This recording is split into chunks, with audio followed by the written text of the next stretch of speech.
संबंध में मैं प्रभु यीशु मसीह की क्रूस के द्वारा यानी क्रूस की मृत्यु के द्वारा मिले बहुत से आशीषों से दो बात आपके सामने रख रहा हूं। पिछले दिनों हम मनन कर रहे थे जीसस एम्प्टीड हिमसेल्फ, उसको मैं फिलहाल समाप्त करने के लिए चाहता हूं। एक नया विषय है आज मैं आपके सामने रखता हूं।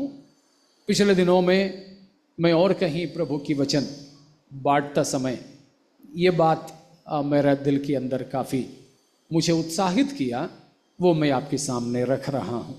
उसी के लिए आज हमने इब्रानियों 10 अध्याय पढ़े थे। प्रभु यीशु मसीह के क्रूस के द्वारा हमें प्राप्त हुआ कई आशीषों में से दो बात, विशेषकर मैंने पिछले दिनों में बताया था the cross of Christ is God's universal remedy for man's universal problem. The universal problem of man is sin. मनुष्य की सार्वलौकिक समस्या पाप के लिए परमेश्वर का सार्वलौकिक समाधान है यीशु मसीह का क्रूस। उस क्रूस पर प्रभु यीशु मसीह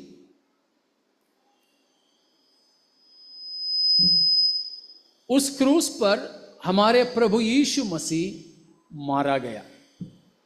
प्रभु यीशु मसीह का शरीर क्रूस पर टांगा गया और यीशु मसीह की लहू हमारे लिए बहा दिया गया।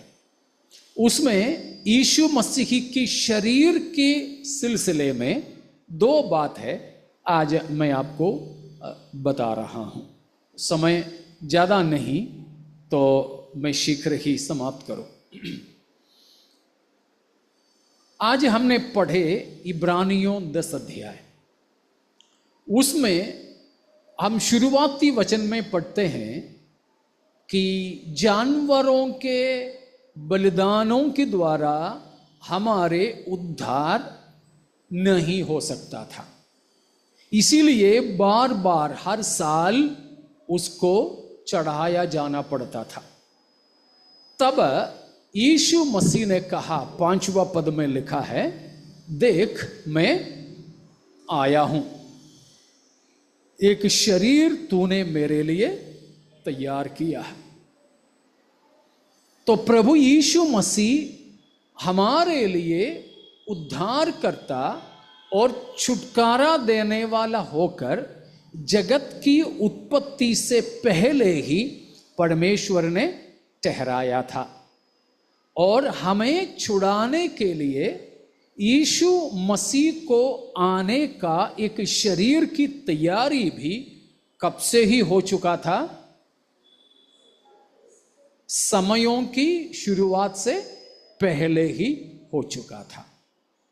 യേശു നമ്മുടെ രക്ഷിതാവായി നിയമിതനായത് ദൈവം സകല ലോകത്തെയും സൃഷ്ടിക്കുന്നതിനു മുമ്പാണ്. നമ്മെ വീണ്ടെടുക്കുവാൻ വേണ്ടി യേശു വരുമ്പോൾ ധരിക്കേണ്ട ശരീരത്തിൻ്റെ ക്രമീകരണവും ദൈവം അനാദിയിൽ തന്നെ നിർവഹിച്ചിരുന്നു. തോ അതാണ് എബ്രായർ 10:5 മുതൽ പറയുന്നത്. കാരണം കാളകളുടെയും ആട്ടുകൊറ്റന്മാരുടെയും രക്തത്തിന് വീണ്ടെടുപ്പ് നൽകുവാൻ സാധ്യമല്ലായിരുന്നു. तो जो जानवरों की लहू से नहीं हो सकता था वो प्रभु यीशु मसीह अपने बलिदान के द्वारा संपन्न किया। वो अपने बलिदान के द्वारा संपन्न करना था तो यीशु को एक शरीर धारण करना था। वो शरीर यीशु मसीह लेकर इस संसार में आया। उसी शरीर में यीशु मसीह ने क्या किया? हमारे पापों को उठा लिया। पहला पत्रस 2:24, 1 Peter 2:24। यीशु मसीह ने क्या किया? जोर से, अच्छे से।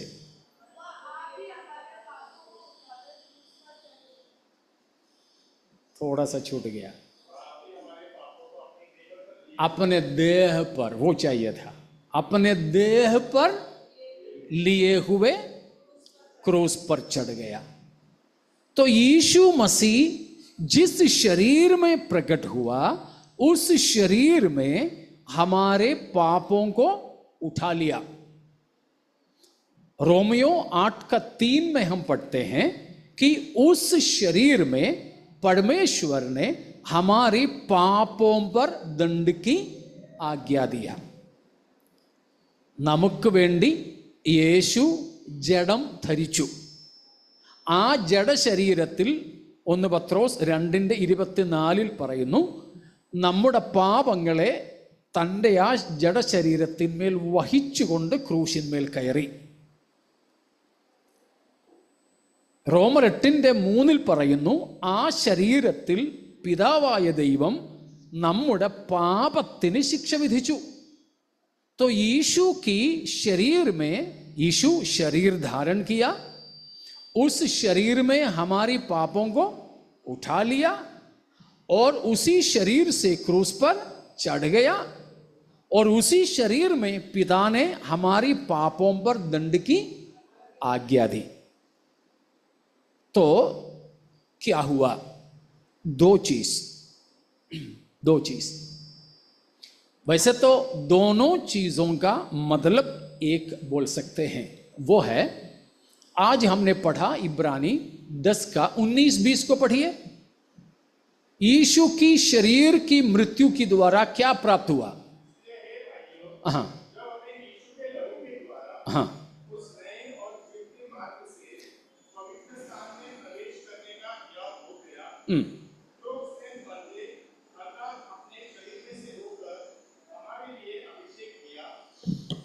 यीशु मसीह की शरीर को यहां पर किसके बराबर बताया है? पर्दे के बराबर बताया. पर्दा, वो पर्दे की सूचना हमें मिलता है मत्ती 27:50 से. മത്തി 27:50 से. മത്തായി 27:50 മുതലുള്ള വാക്യങ്ങളിൽ നാം കാണുന്നു അക്കാര്യം.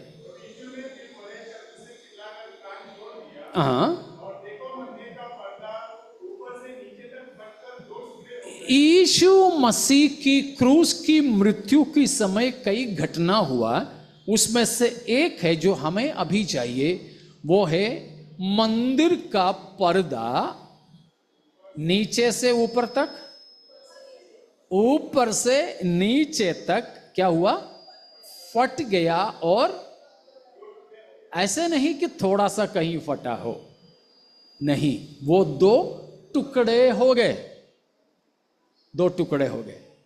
तो वो किसका प्रतीक है? मसीह का शरीर उस पर्दे का प्रतीक है. इसीलिए मसीह शरीर में मरा तो वो पर्दा फटा. मैंने आपको बताया था कि यरूशलेम मंदिर का 3 हिस्सा, पहला है आंगन, दूसरा है पवित्र स्थान और तीसरा है अति पवित्र स्थान. अति पवित्र स्थान में है मिलाप वाला तंबू में जो रखे गए आर्क ऑफ द कवेनेंट, संदूक, और वहीं 2 केरूब, और वो सब परमेश्वर की उपस्थिति को दर्शाता है. उसी का नाम है मर्सी सीट या थ्रोन ऑफ ग्रेस, अनुग्रह का सिंहासन. वो है परमेश्वर की उपस्थिति. वो उपस्थिति एक बड़ा पर्दे से ढका हुआ था.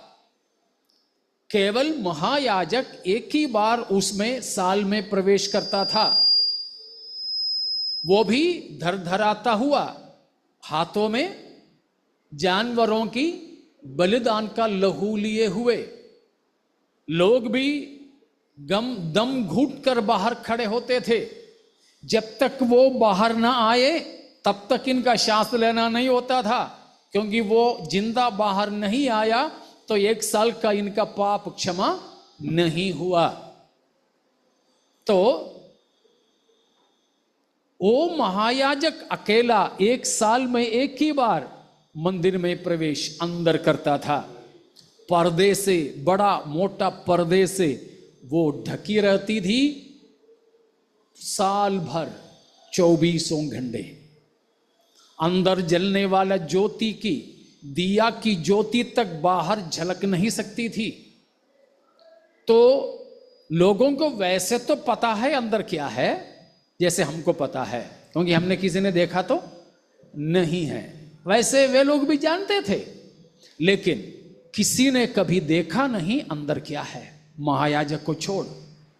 लेकिन प्रभु यीशु मसीह क्रूस पर जब मरा, चिल्ला चिल्ला कर अपना प्राण छोड़ दिया, तब उस मोटा पर्दा ऊपर से नीचे तक फटकर 2 टुकड़े हो गए।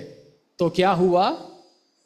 इब्रानियों की पत्री लिखने वाला कहता है, यीशु की शरीर रूपी वो पर्दा फटने से क्या हुआ है?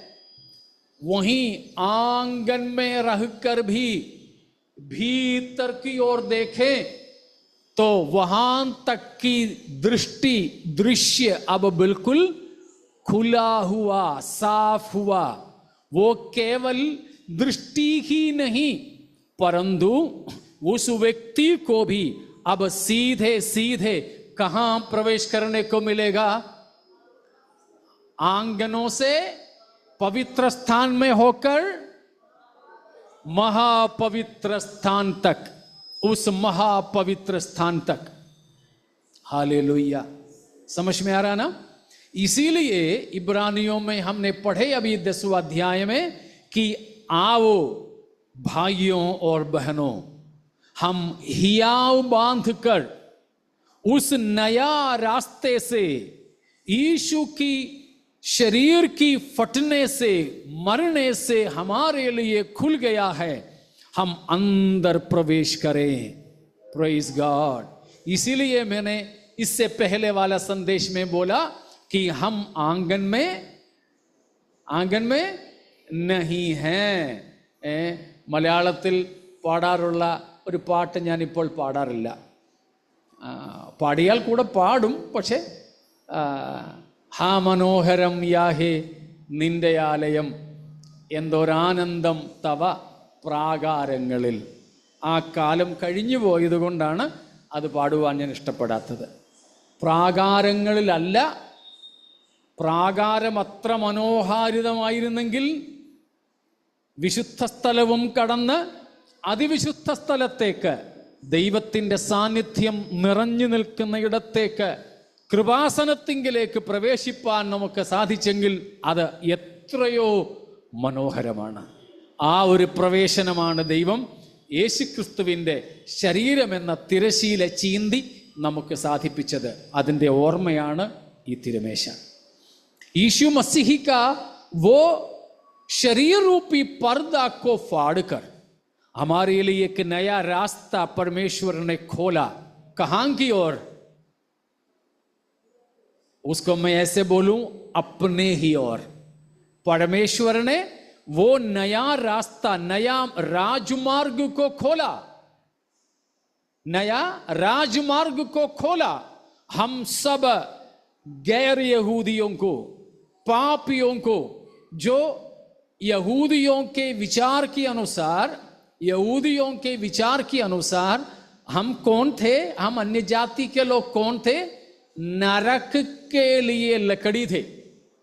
യഹൂദന്മാരുടെ വിചാരമനുസരിച്ച് യഹൂദന്മാരല്ലാത്ത ജാതികളെല്ലാം നരകത്തിലെ വിറക് കഷണങ്ങളാണ്, നരകത്തിൽ തീ കൂട്ടാനുള്ള ഇന്ധനം മാത്രമാണ് നാം. അങ്ങനെയുള്ള നമുക്ക് വേണ്ടി പിതാവായ ദൈവം യേശുവിൻ്റെ ശരീരത്തിലൂടെ നമുക്ക് വേണ്ടി ഒരു രാജവീഥി വെട്ടിത്തുറന്നു, അവങ്കലേക്ക് സ്വാതന്ത്ര്യത്തോടെ പ്രവേശിക്കുവാൻ. Hallelujah, praise the lord. प्यारो, हम लोगों को यहूदी क्या समझते थे? नरक की लकड़ी, यानी नरक जलाने के ईंधन। ऐसे हमको परमेश्वर ने क्या किया? यीशु की शरीर की द्वारा राजमार्ग में आने दिया है। हालेलुया।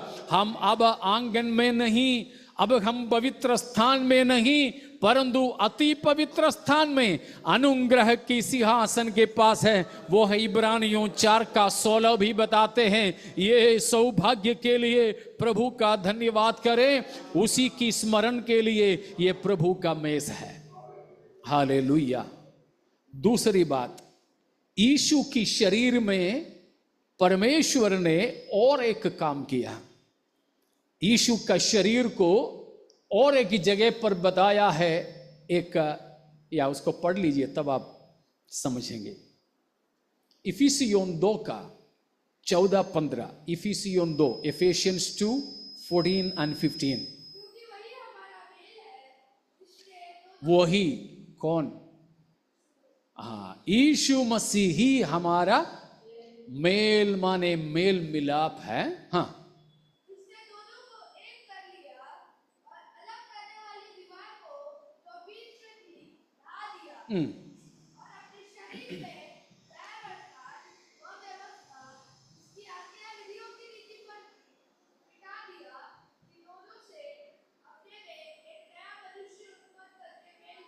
Praise God. यहां पौलुस बताता है यीशु मसीह की देह में परमेश्वर ने क्या कर दिया? अलग करने वाले दीवाल को ढा दिया। तो यीशु की शरीर क्रूस पर मारा गया, तो उसका दूसरा प्रतीक है वह एक दीवाल को ढा रहा था। दीवाल, हमें मालूम है दीवाल क्या करते हैं? अलग करते हैं। दीवाल अलग करने के लिए होता है। वैसे तो हम छत की सपोर्ट के लिए भी बनाते हैं, लेकिन उसके लिए दीवाल की कोई जरूरत नहीं है। खंबे, कॉलम दिया वो ही काफी है। लेकिन ये तो कवरिंग, अलग करने के लिए दीवाल दिया है। उसी तरह हमारे बीच में दो दीवाल थे। एक हम गैर यहूदी और यहूदियों के बीच में था, दूसरा हम मनुष्य और परमेश्वर के बीच में भी। ठीक है ना? യേശുവിന്റെ ശരീരത്തിന്റെ ഛേദനത്താൽ ഇവിടെ നടന്ന രണ്ടാമത്തെ പ്രതീകമാണ് മതിൽ. ഭിത്തി ഇടിച്ചു കളഞ്ഞു. ഇരു കൂട്ടരെയും തമ്മിൽ വേർപാടിന്റെ നടുച്ചുവർ ഇടിച്ചു കളഞ്ഞു. ദൈവത്തെയും മനുഷ്യനെയും തമ്മിൽ വേർപെടുത്തുന്ന നടുച്ചുവർ, യഹൂദനെയും യഹൂദേതരനെയും തമ്മിൽ വേർപെടുത്തുന്ന നടുച്ചുവർ, ഇത് രണ്ടും യേശുവിൻ്റെ ശരീരത്തിൻ്റെ मरणത്തിൽ ഇടിയപ്പെട്ടു. यहूदी और गैर यहूदी को, परमेश्वर और मनुष्यों को अलग करने वाले दीवाल दोनों ही यीशु की क्रूस की मृत्यु के द्वारा मिटा दिया गया, हटा दिया गया। इसीलिए अब हमें क्या है? परमेश्वर के साथ मेल मिलाप है। परमेश्वर के पास हमें सीधे सीधे प्रवेश है। हाँ प्यारो, ये दोनों आज हम याद करें। मसीह आपका देह में आपने मिटाया दो करने वाली दीवाल के लिए। उस दीवाल मिटाने के लिए धन्यवाद। वो पर्दा फाड़कर एक राजमार्ग खोल देने के लिए धन्यवाद। उस धन्यवाद के साथ आइए हम इस प्रभु भोज की ओर अपने ध्यान को ले जाएंगे। Hallelujah, hallelujah. प्यारों, हमारे प्रभु यीशु मसीह का उस क्रूस की स्मरण करते हुए हम इस मेज की ओर आएंगे। उसको याद करने के लिए प्रभु ने हमें ये सेवकाई दिया है। इस सेवकाई में हम भाग लेते समय पौलुस पहला कुरिन्ती 11 का 17 से लेकर पदों में बताते हैं, हमें आपस में एकता होना चाहिए, हमें पवित्रता ही होना चाहिए। हम प्रभु यीशु मसीह की शरीर में भाग लेते समय, लहू में भाग लेते समय दोषी न ठहर सके। हम मसीह के शरीर और लहू के संबंध में कौन ना बने, ध्यान दे रहे हो, दोषी ना ठहरे। हम दोषी ना ठहरे। हम मसीह के शरीर और लहू के संबंध में दोषी ना होने के लिए आइए प्यारो हम अपने आप को जांचें। हालेलुया। हमारे लिए क्रूस पर वध हुआ मसीह यीशु की शरीर और लहू की अवमानना करने लायक कुछ भी हमारे जीवन में हो, अपवित्रतायां, अशुद्धताएं, प्रेज गॉड, सांसारिकता, संसार के माया मोह, झगड़ा, लड़ाई, गाली देना, झूठ बोलना, प्रभु से प्रेम नहीं करना, संसार से प्रेम करना, ऐसा कुछ भी है, हम अपने प्रभु से माने और अपने जीवनों को परखें।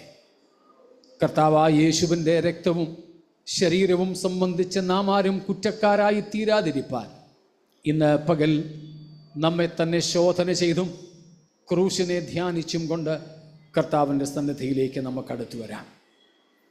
वचन कहता है अपने आप को परखते ही हम इसमें भाग लें। प्यारो, अगर हमारे व्यक्तिगत जीवन में कोई भी अशुद्धता स्मरण आता है तो हम इससे दूर रहें या फिर प्रभु के सामने उन पापों को मानकर छोड़कर एक नया संकल्प के साथ प्रभु की उपस्थिति में रहें। हालेलुया। अपने पापों से मन फिराकर यीशु मसीह पर विश्वास करके पानी में बपतिस्मा लिए, पवित्र आत्मा का भरपूरी पाए और पवित्र जीवन बिताने वाले लोग जो मसीह की आगमन की आशा में जीवन बिताते हैं, इसमें भाग ले सकेंगे। ऐसे लोग प्रार्थना पूर्वक भय भक्ति के साथ परमेश्वर की सम्मुख में खड़े हो जाएंगे। हालेलुया। अपने जीवन में कोई